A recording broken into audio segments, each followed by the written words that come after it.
Antes de nós passarmos para o objetivo e a finalidade da doutrina social, eu queria apresentar para vocês, são 14 pontos que seriam os principais pontos ou linhas tratadas pela doutrina social. Então, o primeiro ponto que a doutrina social procura trabalhar e conscientizar é a questão da articulação entre a dimensão religiosa e a vida social, a dimensão religiosa e social da vida. Aqui um aspecto assim interessante. Chegamos num ponto que nós não podemos desvincular a vida religiosa da questão social. Então o Evangelho nos impele e nos pede um comprometimento. Quem está com a Sagrada Escritura aí no nosso, pega Lucas 10 e lê para nós o texto do bom samaritano. Eu quero acreditar que é Lucas 10. Quem achou pode vir aqui para nós, né? Vamos bem altinho. Isso. Toda a parábola do bom samaritano. Levantou-se um doutor da lei e, para pô-lo à prova, perguntou: Mestre, que devo fazer para possuir a vida eterna? Disse-lhe Jesus: que está escrito na lei? Como é que lês? Respondeu ele: amarás o Senhor teu Deus de todo o teu coração, de toda a tua alma, de todas as tuas forças e de todo o teu pensamento, e a teu próximo como a ti mesmo. Falou-lhe Jesus: respondeste bem, faz isto e viverás. Mas ele, querendo justificar-se, perguntou a Jesus: e quem é o meu próximo? Jesus então contou: um homem descia de Jerusalém a Jericó e caiu nas mãos de ladrões, que o despojaram, e depois de o terem maltratado com muitos ferimentos, retiraram-se, deixando-o meio morto. Por acaso desceu pelo mesmo caminho um sacerdote, viu e passou adiante. Igualmente um levita, chegando àquele lugar, viu e passou também adiante. Mas um samaritano que viajava, chegando àquele lugar, viu e moveu-se de compaixão. Aproximando-se, atou-lhe as feridas, deitando nelas azeite e vinho. Colocou-o sobre a sua própria montaria e levou-o a uma hospedaria e tratou dele. No dia seguinte, tirou 2 denários e deu-os ao hospedeiro, dizendo-lhe: trata dele, e quanto gastares a mais na volta do pagarei. Qual destes 3 parece ter sido próximo daquele que caiu nas mãos dos ladrões? Respondeu o doutor: aquele que usou de misericórdia para com ele. Então Jesus lhe disse: vai e faz tu o mesmo. Palavra da salvação. Glória a vós, Senhor. Diz aqui no texto assim: então, a articulação entre a dimensão religiosa e social da vida. E ele define assim: o social, que é a construção do humano no mundo, não é algo secular, no sentido de estar fora do plano de Deus, mas está intimamente ligado à dinâmica do reino de Deus. Por isso, fé e justiça estão intimamente ligados entre si. Pegando o texto que nós ouvimos, quem é o nosso próximo? Porque se nós falamos que o comprometimento com Jesus, ele transcende, ele vai além da questão, digamos, do nosso lado religioso, espiritual, e parte para a vida prática, onde fé e vida devem caminhar juntos. Como nós identificamos o nosso próximo? Porque é o nosso próximo que vai receber a ação que parte de nós. Então, como nós identificarmos o nosso próximo? Aceito sugestões. Aquele que está necessitado de alguma coisa. Vamos lá. Todos que estão no nosso caminho.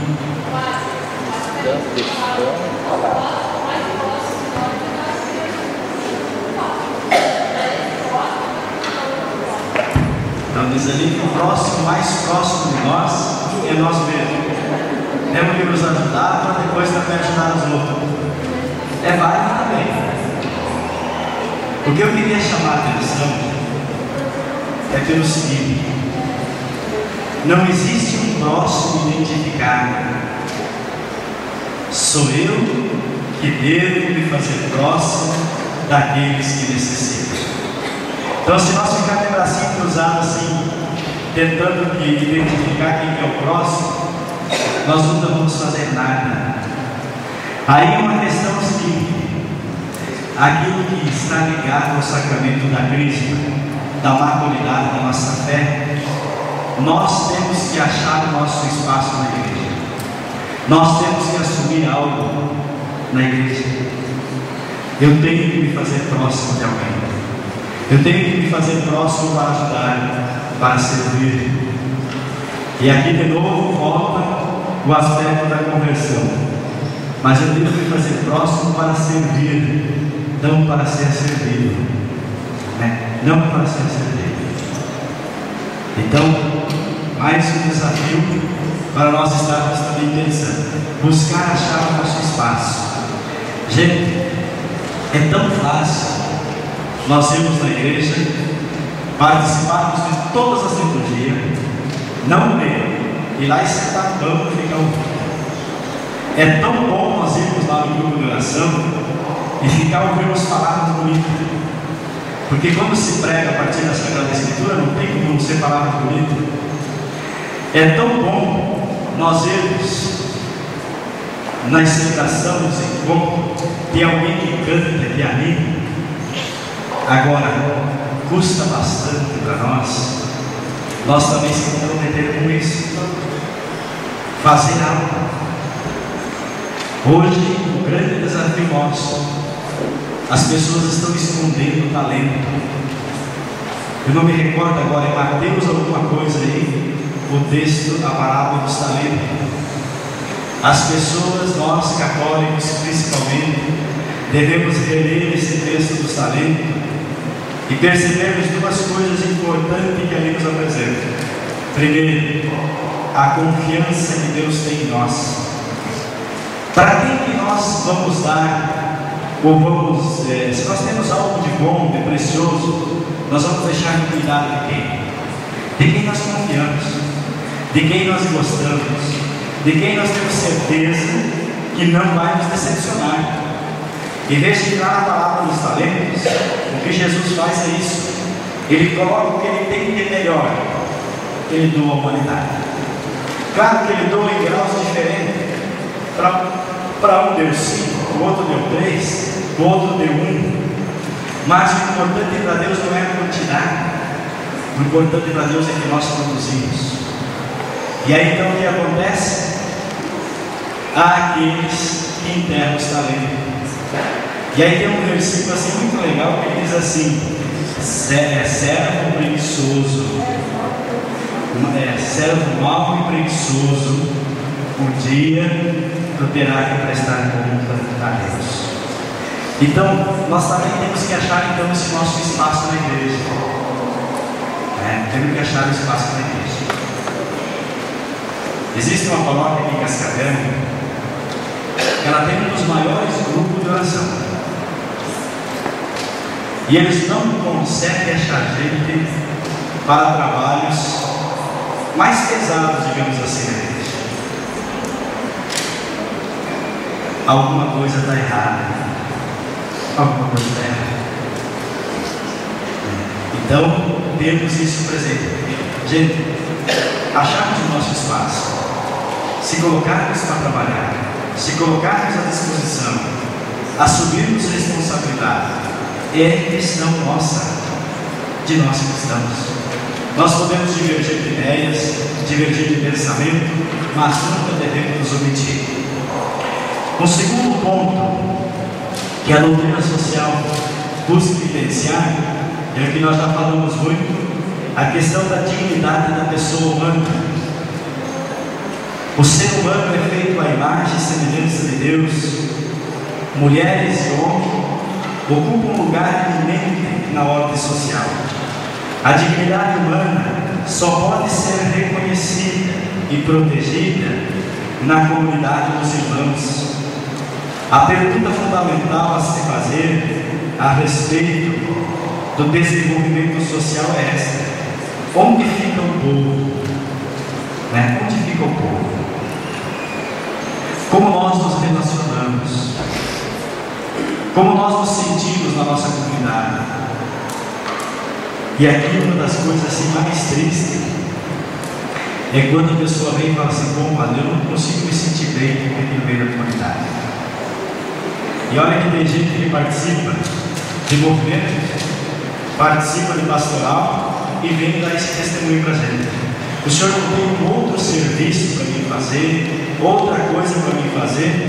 Eu já estou há tantos anos lá com aquele pessoal, mas eu não me sinto bem lá. Eu não sou acolhido, parece que eu não tenho espaço. Então a gente acaba, às vezes, com pequenas atitudes, sufocando e impedindo que o outro também use e ponha a serviço os seus talentos. Um terceiro ponto fala dos direitos políticos e econômicos. Então, toda pessoa humana gosta de inalienável direitos políticos legais, ser uma pessoa livre, poder ter o direito de ir e vir, de fazer suas escolhas. Toda pessoa tem direito à casa, à moradia, à alimentação. Isso é um direito do ser humano, mas que nem sempre é respeitado. Que nem sempre é respeitado. A opção pelos pobres, e aqui é pelo pobre material mesmo. E aqui sim uma questão assim que nós também nos ajuda a compreender. Por que Jesus teve essa predileção pelo pobre material também? Porque se Jesus não faz distinção, como nós vamos compreender essa predileção de Jesus pelo pobre?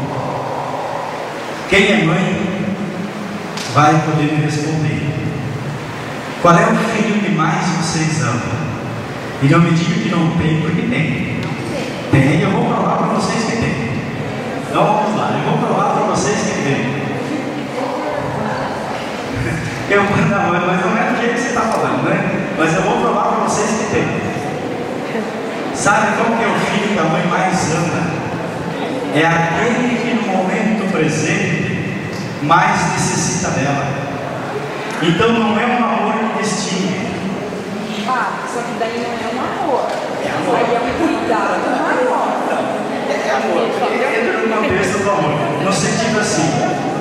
Então a mãe ama, no sentido, porque o que é o amor? Não é atenção, não é uma dedicação maior. Então, aquele que mais precisa, quer queira, quer não, a mãe dá aquela atenção especial. Mas não é o amor que separa. Porque o amor que separa não é amor, né? É o amor que gera vida. Então, por que Jesus tem essa predileção ao pobre? Porque é aquele que mais precisa dele. O pobre é aquele que não tem ninguém em quem confiar. Então não é que Deus está ali distinguindo um ou outro. Ele está se colocando ao lado daquele que mais precisa. Então que nós também, na nossa caminhada na igreja, também tenhamos levamos conosco esse princípio de nos colocar sempre do lado daqueles que mais necessitam de nós. Aqueles que mais necessitam de nós. E aqui entra um outro texto do Evangelho de Mateus que é significativo para nós. Tem um texto lá que os judeus questionam Jesus, e Jesus diz assim: se tu fazes as coisas ou convida para um banquete aquele que tu tens certeza que vai te retribuir, que graça você tem nisso, né? Tu já recebeu a tua recompensa. Então, só vai se colocar do lado dos pobres, daqueles que necessitam, quem realmente tiver uma caminhada de compromisso com Jesus Cristo. Quem foi na missa quinta-feira passada ouviu o Evangelho, onde Jesus apresentava 3 casos de seguimento a Ele. E o primeiro dizia assim, que alguém se aproximou de Jesus e falou: mestre, eu vou te seguir para onde quer que tu vás. Aí Jesus olhou para a pessoa e falou assim: as raposas do céu, as raposas têm suas tocas e os pássaros do céu têm seus ninhos, mas o Filho do Homem não tem onde reclinar a cabeça. O que nós vamos entender disso? Se a gente olhar meio rápido assim, nós vamos dizer que Jesus foi mal educado, né? Porque a pessoa veio de coração tão bonzinho assim, se apresentou e falou: vou te seguir, e Jesus, de uma certa forma, parece que dá um jeito, né? Só que na realidade, o que Jesus quer dizer? Olha, se você quer me seguir, tenha consciência que a única recompensa que ele vai ter é a graça de Deus. Eu não tenho onde morar, eu não tenho segurança nenhuma nesse mundo. Tanto é que no momento da cruz, ninguém defendeu Jesus, né? Ele foi crucificado. Então Jesus é muito claro nas suas pregações e nos seus convites. Então, se nós assumirmos e quisermos caminhar com Jesus, devemos também ter essa consciência de despojamento, de simplesmente termos como recompensa a graça de Deus. Nós não teremos neste mundo nenhuma recompensa, não teremos nesse mundo nenhuma recompensa. Então há essa necessidade também de ter, para nós não desistirmos na metade do caminho. Depois, o segundo caso, ele convida alguém, ele fala assim: ó, segue. Aí a pessoa fala: olha, deixa primeiro eu enterrar meu pai. E aí Jesus fala: olha, deixa que os mortos enterrem os seus mortos. Como nós vamos compreender isso? E aqui Jesus falava assim de uma forma também mais profunda, para dizer assim, que aqueles que estão mortos espiritualmente, que não conseguem ouvir a voz de Deus, então deixe esse serviço para eles. Jesus precisa de pessoas, e Jesus quer que nós sejamos homens e mulheres vivos espiritualmente. Se nós não tivermos esse ardor, essa vida, essa vitalidade espiritual, nós não conseguiremos tornar o seu reino uma realidade. E o último caso, de novo a pessoa se aproxima de Jesus e fala: eu vou te seguir, mas primeiro deixa que eu vá enterrar.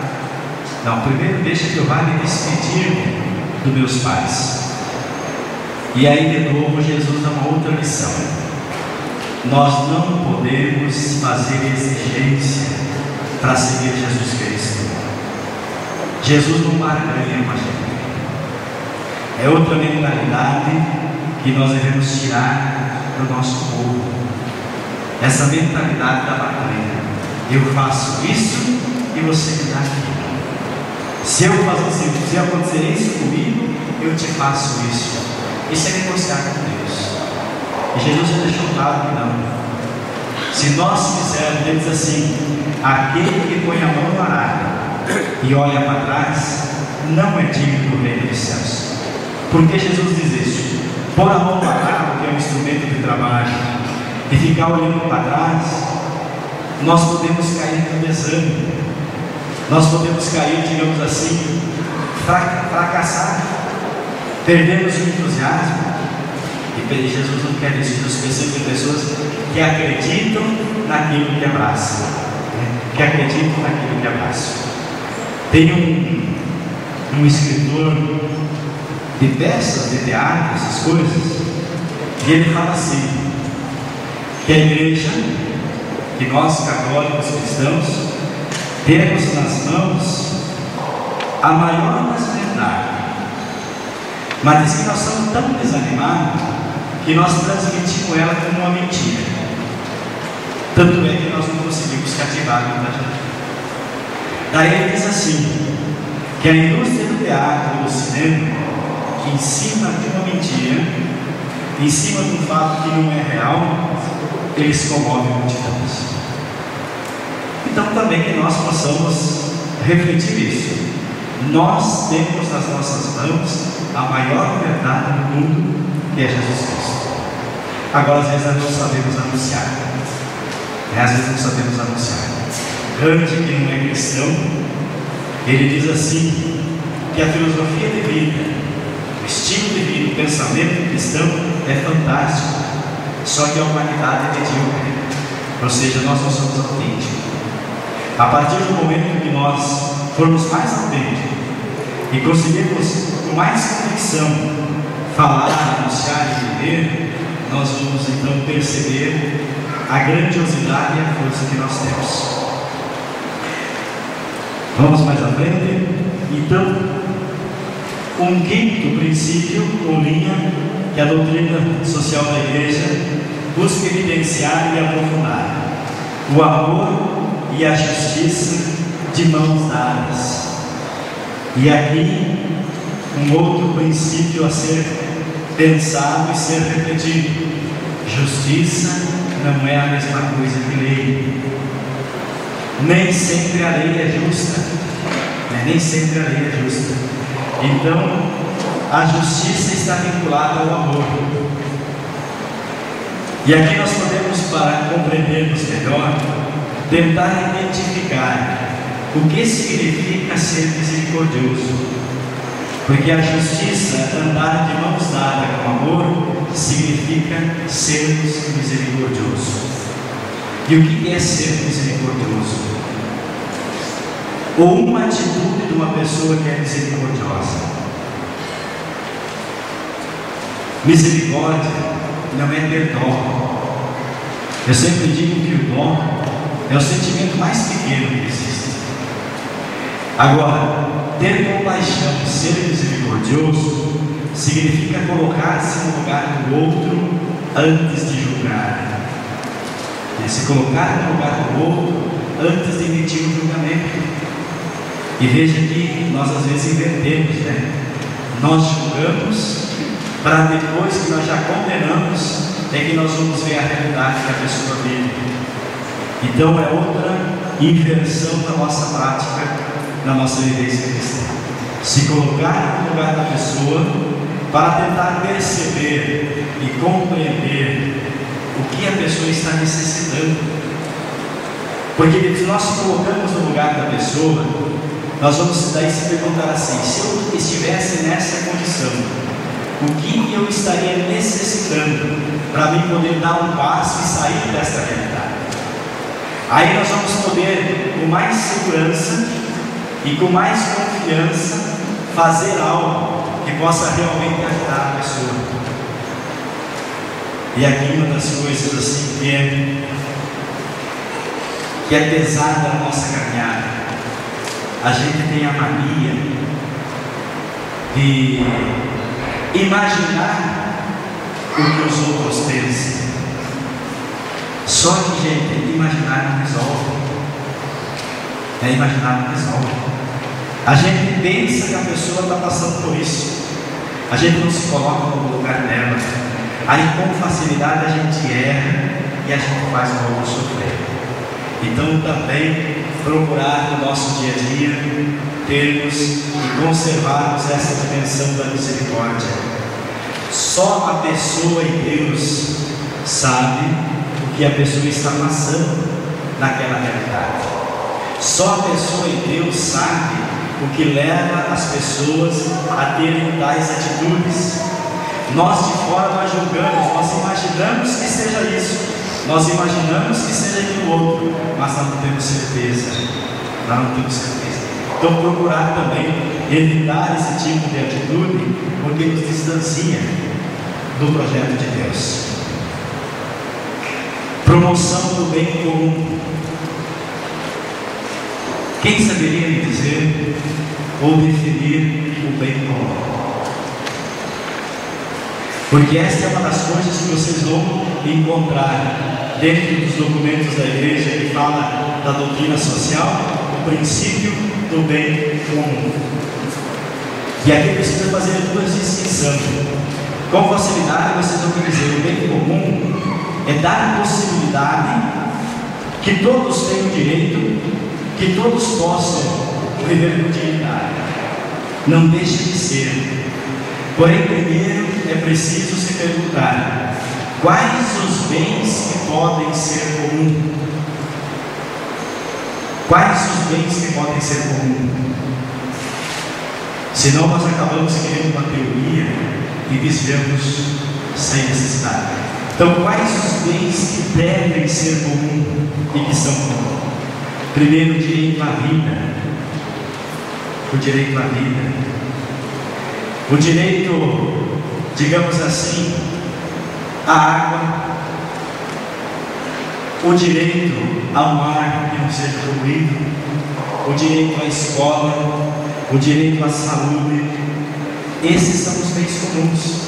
E aqui de novo nós voltamos àquela realidade política, porque hoje todos esses bens estão vinculados ao poder público. E aí de novo mexe conosco, né? Como que nós vamos ser cristãos e pregar o bem comum se nós fomos para organizar a distribuição dos bens? Se nós fomos como pessoas para coordenar isso, pessoas que só pensam em si mesmo. Então, de novo, toca na nossa ferida. De novo, eu preciso despertar a consciência. De novo, eu preciso acordar. É preciso transcender o aspecto simplesmente mundano e pensar no bem maior, pensar no bem da humanidade. Nós podemos às vezes não sofrer as consequências disso, mas aqueles que vêm depois de nós irão. Então também não ter essa consciência, essa cabeça mais aberta e olhar também a longo prazo. Então se preocupar com aquilo que deve ser prioridade e ser distribuído a todos. E aqui vai entrar uma das questões. Por exemplo, é um bem comum o trabalho. O trabalho é um bem comum. E aqui a gente peca dos dois lados. E nós pecamos falando daqueles que abrem postos de trabalho, e pecamos também aqueles que trabalham, porque nós não valorizamos o trabalho. Aqui eu queria fazer uma interrogação, abrir um parênteses aqui. Quando nós falamos, e quem estuda principalmente história, ouve os professores falarem e dizem assim, que os filósofos, principalmente Karl Marx, fala que a religião é o ópio do povo, que a religião aliena o povo. Eu passei toda a minha vida, fiz história, fiz filosofia, fiz 2 pós e sempre ouvi essa mesma palavra.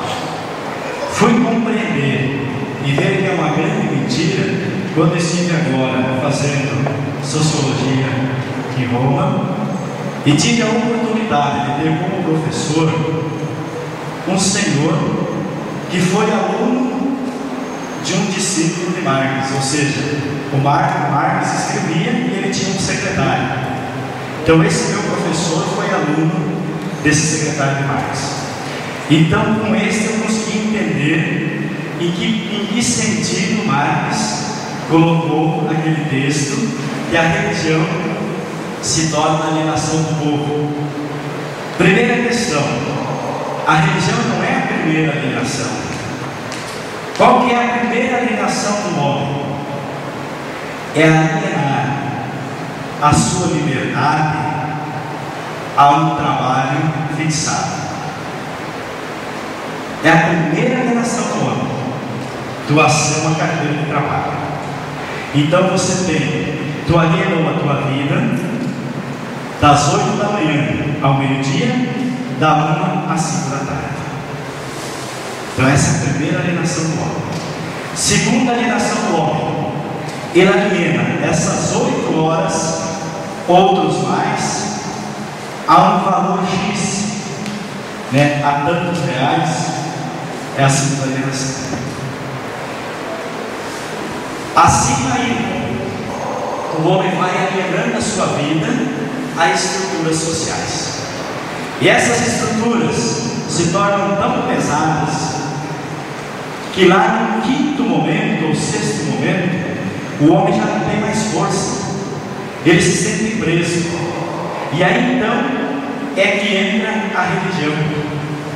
Então aí o homem volta a olhar para a sua origem, a sua criação divina, e aliena a sua vida àquele que o criou, para ele ter força para suportar toda essa história do trabalho, toda essa batalha que se tornou a vida dele. E veja que nós passamos uma vida inteira descendo o corrente do Marx, dizendo que o Marx criticava e diminuía a religião católica. Então o homem, ele vai se alienando tanto que a carga fica tão pesada, e aí então o homem toma consciência que por ele e por si só ele não consegue dar passos. Ele precisa buscar no transcendente a força. Ele precisa buscar no transcendente a sabedoria para compreender, para aceitar e para administrar todas essas situações da vida, porque senão ele não aguenta. Nós falamos antes que um dos rostos do nosso homem e da mulher atual é uma pessoa deprimida. E o que te leva à depressão? Aí nós vamos falar assim, é estafa, é muito trabalho, é muita correria, realmente, mas principalmente porque o homem não se dá o direito de usufruir da graça de Deus. Se afasta de Deus. Ele quer ser o dono do mundo. Ele quer ser o super-homem, e nós não somos. E nós não somos. Então, alienar-se a Deus não diminui o ser humano, mas nos engrandece. Vamos fazer mais uma musiquinha? Senão o nosso povo chega. Vamos no violão mais uma. Depois nós chegamos até as 3h30.